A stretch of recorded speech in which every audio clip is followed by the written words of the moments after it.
আপনি 40টা দিন বাড়িতে যখন ঢুকবেন বাচ্চাকে সালাম দিন, আসসালামু আলাইকুম।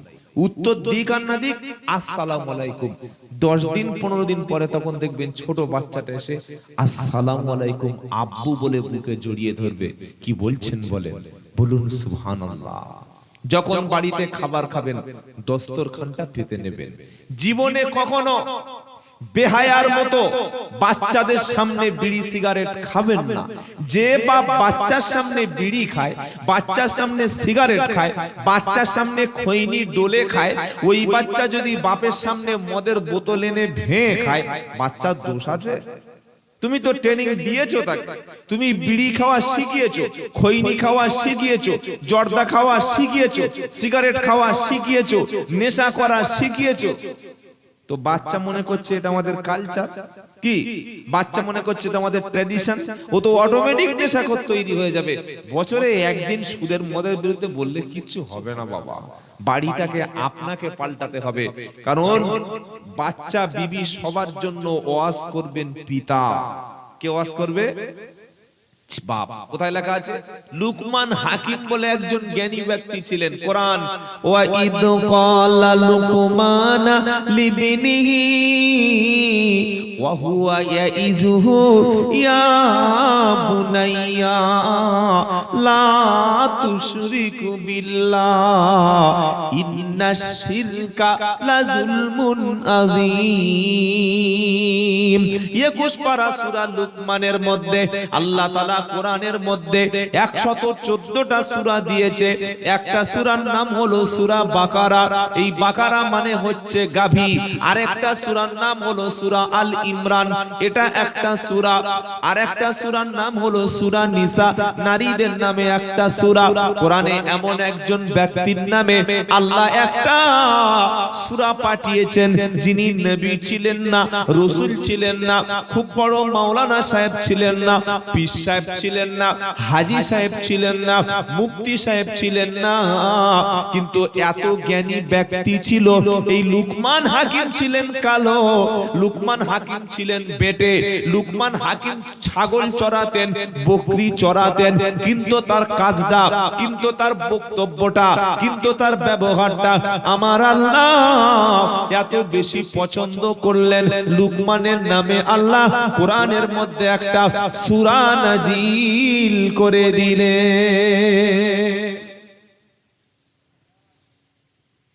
বিভিন্ন জায়গায় দেখবেন bridge, culvert, high school, college যখন হয় ওখানে এরকম একটা ওই পাথর থাকে, থাকে না, নেম প্লেট থাকে, ওতে মুখ্যমন্ত্রীর নাম বা যিনি এই কাজটা করেছেন, যার অর্থে হয়েছে, তার নাম লেখা থাকে না, থাকে না?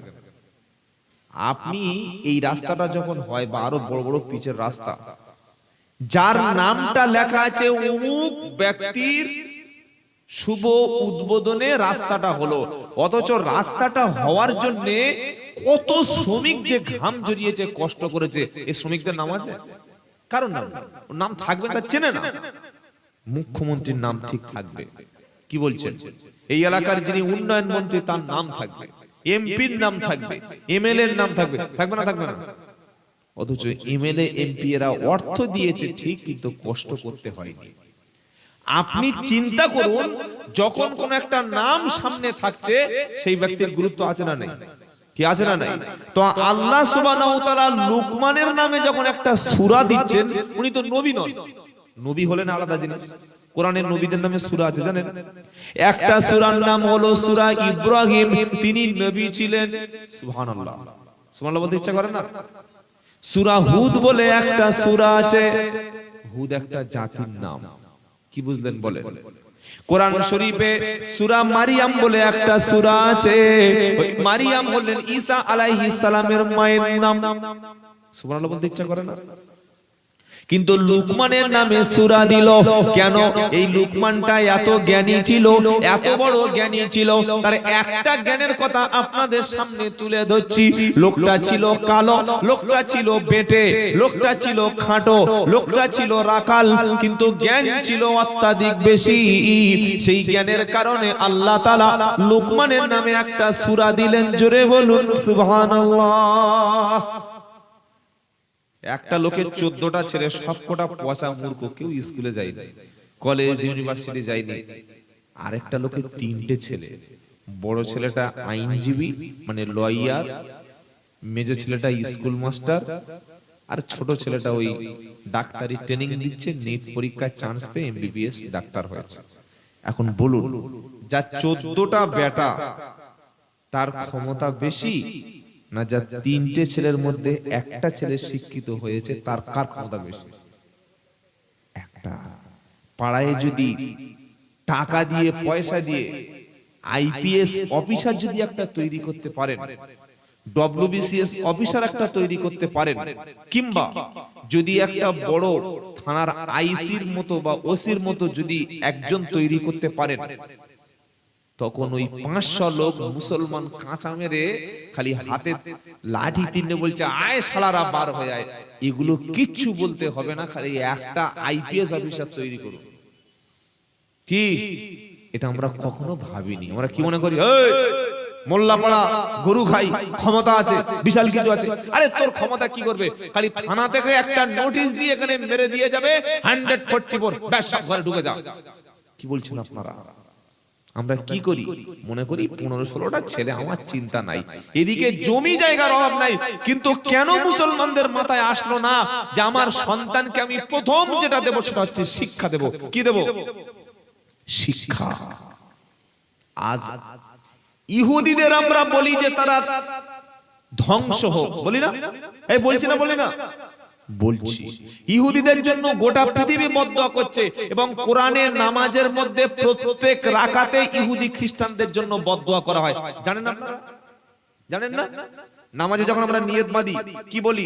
সূরা ফাতিহায় আলহামদুলিল্লাহি রাব্বিল আলামিন আর রহমানির রহিম মালিকি ইয়াউমিদ্দিন ইয়্যাকা না'বুদু ওয়া ইয়্যাকা নাস্তাঈন ইহদিনাস সিরাতাল মুস্তাকিম সিরাতাল লাযীনা আন'আমতা আলাইহিম। এইবার শুনেন, গায়রিল মাগদুবি আলাইহিম ওয়ালাদ-দাল্লিন।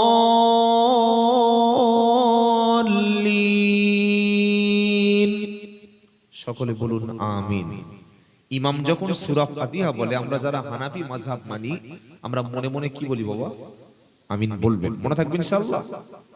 তো এই যে নামাজের মধ্যে গায়রিল মাগদুবি আলাইহিম ওয়ালাদ-দাল্লিন এটা বললাম, এটা বলেছি কেন? এটার মানেটা কি?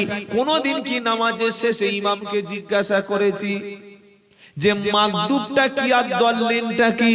অনেকে জানি না, কি বলি নামাজে যেটা পড়ি এটা আমরা জানি না।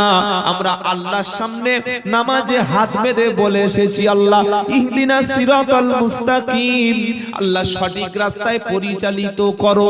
কোন রাস্তা? সিরাতাল লাযীনা আন'আমতা আলাইহিম, সেই রাস্তা যে রাস্তায় নবীরা, সিদ্দিকিন, শহীদ, সালেহিন ব্যক্তিরা চলে গেছে, যে রাস্তায় হেদায়েত প্রাপ্ত ব্যক্তিরা চলে গেছে, সেই রাস্তায় আমাদের পরিচালিত করুন। গায়রিল মাগদুবি আলাইহিম, আল্লাহ ওই রাস্তায় সিরাতাল লাযীনা আন'আমতা আলাইহিম গায়রিল মাগদুবি আলাইহিম ওয়ালাদ-দাল্লিন, আল্লাহ সেই রাস্তায় পরিচালিত করবেন না যেটা লানত প্রাপ্ত পথভ্রষ্ট জাতির রাস্তা। মাগদুব মানে ইহুদি আর দাল্লিন মানে খ্রিস্টান। কিছু বুঝতে পেরেছেন? নামাজে কি বললাম? আল্লাহ সেই পথ নয়, সেই রাস্তা নয়, সেই তরিকা নয়, সেইভাবে আমাকে পরিচালনা করবেন না।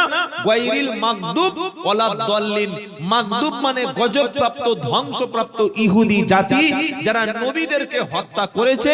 আসমান থেকে খাবার আসছিল, ও খাবার তাদের পছন্দ হবে না। ইহুদিদের দুটো একটা চরিত্র বলবো, কি বলছেন? কেন নামাজে আপনি ইহুদি খ্রিস্টানদের জন্য বদদোয়া করলেন বলুন? আমরা তো নামাজে বললাম গায়রিল মাগদুবি আলাইহিম ওয়ালাদ-দাল্লিন, আল্লাহ ধ্বংসপ্রাপ্ত গজবপ্রাপ্ত ইহুদিদের রাস্তা নয়, আর খ্রিস্টানদের পদ্ধতি নয়।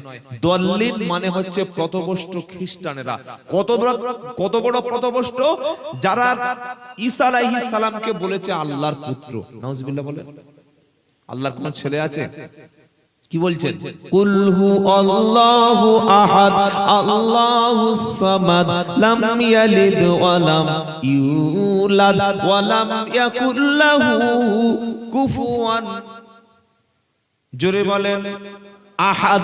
বলো আল্লাহ এক এবং একক, তিনি অমুখাপেক্ষী, তার কোনো সন্তান নাই, তিনিও কারো সন্তান নন, তার সমকক্ষ কেহই নাই। এটা আল্লাহর পরিচয়, বলুন সুবহানাল্লাহ। তো এই ইহুদি জাতির জন্য বদদোয়া করলাম নামাজে, খ্রিস্টানদের জন্য বদদোয়া করলাম। এবার ইহুদি ইসরায়েলের রাষ্ট্রের যদি আপনি খবর শুনেন অবাক হয়ে যাবে। ইহুদি ইসরায়েলের মধ্যে এমন কোন সন্তান নাই, এমন কোন ছেলে নাই যে সন্তানটা বাচ্চা বয়সে মোবাইল ব্যবহার করে, এমন কোন সন্তান নাই যে তারা লেখাপড়া শিখবে না। কিছু বুঝতে পেরেছেন? আমাদের ছেলেরা সকালবেলা হলে ঘুম থেকে উঠে কটায়? 8:30 9টা 10টা।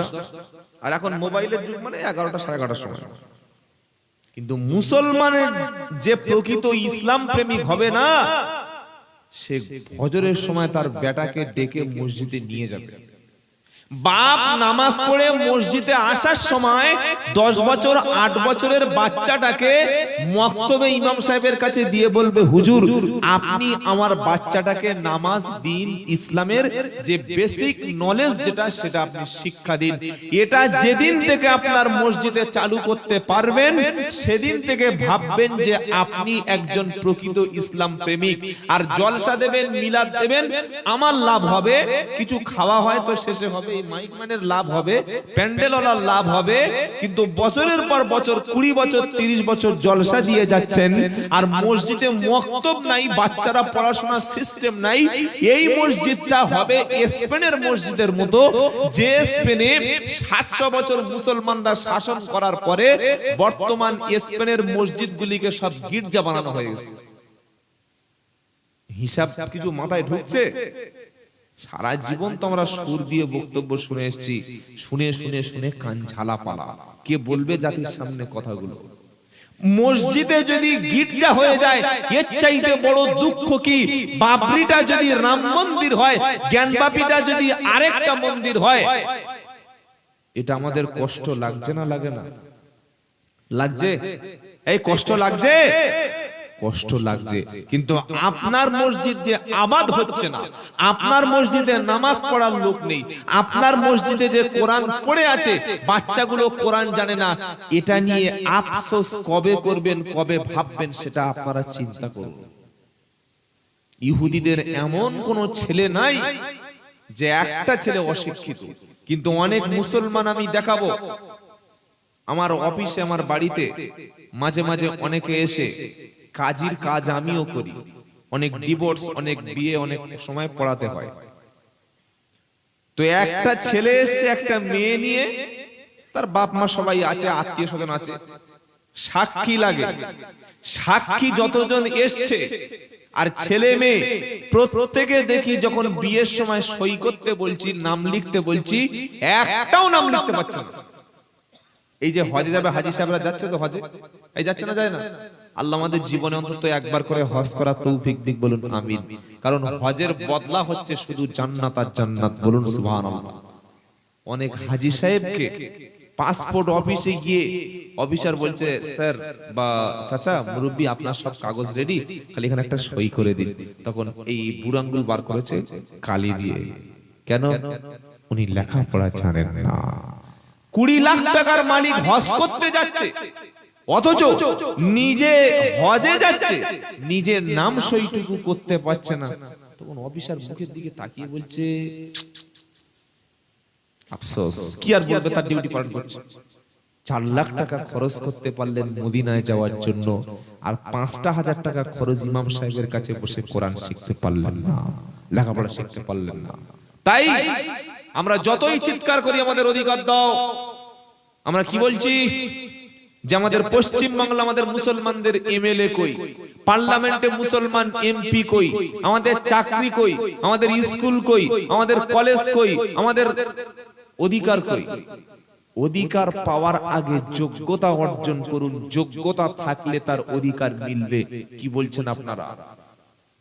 পাড়ায় বার করুন তো কটা বিএসসি পাস আছে, কটা এমকম আছে, কটা এমডি ডাক্তার আছে। সেসব চিন্তা আমরা করি না। আমরা খালি সারাদিন যা উপার্জন করি সন্ধ্যাবেলা হাঁড়ির মধ্যে দিয়ে খেয়ে নিতে পারলে ব্যাস শেষ। বুঝলেন? 500 টাকা ইনকাম করলে সেদিন ইলিশ মাছ আর গরুর গোশত খাওয়া যা হবে না। কিন্তু বাংলাদেশ থেকে ভেসে এসেছে, শরণার্থী হয়ে এসেছে, রিফিউজি হয়ে এসেছে নদিয়া, মুর্শিদাবাদ, নাম ধরে বলছে উত্তর 24 পরগনা, মালদা, কালিয়াচক, যত বর্ডার এলাকায় জলসায় গিয়েছি, 10টা মুসলিম থাকলে 90টা অমুসলিম। 90টা অমুসলিমদের মধ্যে অন্তত 80টা হচ্ছে বাংলাদেশি, যারা 71 সালের পরে কিংবা আগে এসেছে, ওই দেশ থেকে পালিয়ে হোক ইচ্ছা করে হোক, তারা এসে লেখাপড়া শিখে ছেলেদের শিখিয়ে জ্ঞান অর্জন করে কেউ রয়টার্সে, কেউ নবান্নে, কেউ মহাকরণে, কেউ বড় বড় হসপিটালের সার্জন, কেউ বিশ্ববিদ্যালয়ের ভিসি, কেউ কলেজের প্রফেসর, কেউ হাই স্কুলের হেডমাস্টার হয়ে গেছে।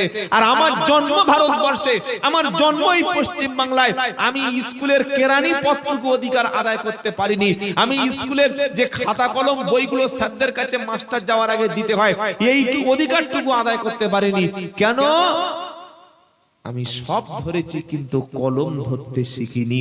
আমার হাতে ভোটের আগে বন্দুক তুলে দেওয়া হয়, আমার আগে ভোটের আগে আমার হাতে মদের বোতল তুলে দেওয়া হয়, আমার হাতে ভোটের আগে নারী ভোগ করার টাকা তুলে দেওয়া হয়। ভাই, আমি সব পার্টিকে সম্মান জানিয়ে বলছি, নেতারা আপনাকে সব দেবে, কোনোদিন শিক্ষা কিন্তু দেবে না। মনে রেখে দেবেন, এটা নিজের অধিকার নিজেকে অর্জন করে নিতে হয়। কথা বুঝতে পেরেছেন? কিন্তু 1400 বছর আগে, আমার কথা আপনার খুব কঠিন লাগছে মনে হয় নাকি? 1400 বছর আগে আল্লাহ সুবহানাহু ওয়া তাআলা এই জাতির কাছে কোরআন দেওয়ার সাথে সাথে কলম তুলে দিয়েছে। কি তুলে দিয়েছে? কলম। আর কি তুলে দিয়েছে? পড়তে বলেছে, ইকরা বিসমি রাব্বিকাল্লাযী খালাক খালাকাল ইনসানা মিন আলাক ইকরা ওয়া রাব্বুকাল আকরাম আল্লাযী আল্লামা বিল কি কি হতে পারে বলেন তো? জানেন না? আল্লাযী আল্লামা বিল কলম। বলুন সুবহানাল্লাহ। এই যে কলম বলি, এটা আমরা আরবি শব্দ, কোরআনের শব্দ। সুবহানাল্লাহ বলতে ইচ্ছা করে না? আল্লাযী আল্লামা বিল কলম আল্লামাল ইনসানা মা লাম ইয়ালাম। বলুন সুবহানাল্লাহ। এই যে কথাটা বললাম, 5টা বাক্য আল্লাহর নবীর জীবনে জিবরাইল এসে সর্বপ্রথম এই 5টা বাক্য নবীর উপরে ছোট্ট একটা গুহার মধ্যে কোরআনের প্রথম এই 5টা বাক্য নবীকে শুনিয়ে দিয়ে গিয়েছিলেন। সুবহানাল্লাহ। যারা হজে গেছে দেখে আসবেন, একদম মক্কা থেকে 3.5 কিলোমিটারের মধ্যে ছোট্ট একটা পাহাড় আছে। কি পাহাড় মনে আছে? হেরা। ওই পাহাড়ের ছোট্ট একটা গুহা, তার মধ্যে নবীজি বসে বসে গোটা পৃথিবীকে নিয়ে ভাবছেন। আর রমজান মাসে জিবরাইল এসে নবীর সঙ্গে সামনে দাঁড়িয়ে গেছে, আসসালামু আলাইকা ইয়া রাসূলুল্লাহ, আমি জিবরাইল, আপনি নবী, আপনি মুহাম্মদ। তারপরে কি বলছেন? ইকরা বিসমি রাব্বিকাল্লাযী খালাক খালাকাল ইনসানা মিন আলাক ইকরা ওয়া রাব্বুকাল আকরাম আল্লাযী আল্লামা বিল কলম আল্লামাল ইনসানা মা লাম ইয়ালাম। ইকরা মানে পড়ুন। ইকরা মানে, সবাই বলুন, ইকরা মানে পড়ুন। জিবরাইল নবীকে বলছে পড়ুন। আমরাও বলছি তোমরা পড়ো। যে জাতি পড়াশোনা করে না, যে জাতি বইপত্র দেখে না, যে জাতির বাড়িতে পড়ার সময় থাকে না, যে জাতি কখনো পড়াশোনায় ধ্যান দেয় না, সে জাতি জীবনে কখনো ক্ষমতার শীর্ষে যেতে পারে না। আজকের শাসন করছে পৃথিবী কারা? ইহুদি আর খ্রিস্টানেরা। 57টা মুসলিম দেশ আছে। এটা কার কাছে আমি বক্তব্য করব ভাই? এই 57টা মুসলিম দেশের মধ্যে বড় বড় বিশ্ববিদ্যালয় নাই। খালি পাকিস্তান আর ইরানের কাছে কয়েকটা মাত্র পরমাণু অস্ত্র রয়েছে, আর কোন মুসলিম দেশের কাছে পরমাণু অস্ত্র নাই। কিন্তু অবৈধ ইসরায়েল যারা মুসলমানদের তাড়িয়ে তাদের দেশ দখল করলো, তাদের হাতে যে পরমাণু অস্ত্র আছে, আশেপাশে ইসরায়েলের পাশে জর্ডান, মিশর, সৌদি আরব, এই দেশগুলিতে ইসরায়েল যদি মনে করে 5 মিনিট লাগবে না করা মুসলিম রাষ্ট্র ধ্বংস করে দেবে। কি বলছেন আপনি? আপনার হাতে কি আছে? কিচ্ছু নাই।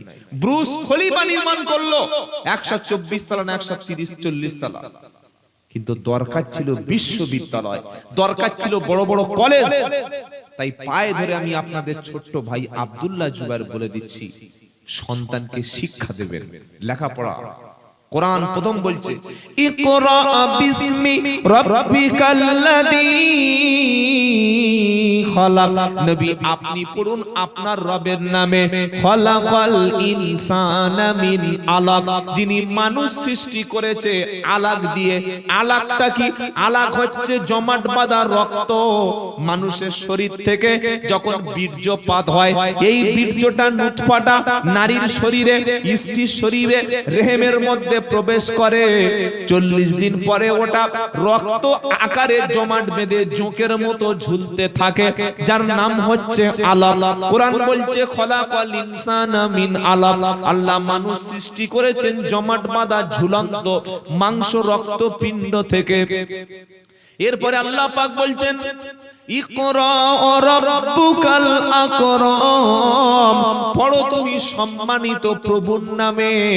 আল্লাযী আল্লামা বিল কলম। 1400 বছর আগে নবী জাতির কাছে আল্লাহ কোরআনের সাথে কলম তুলে দিয়েছে।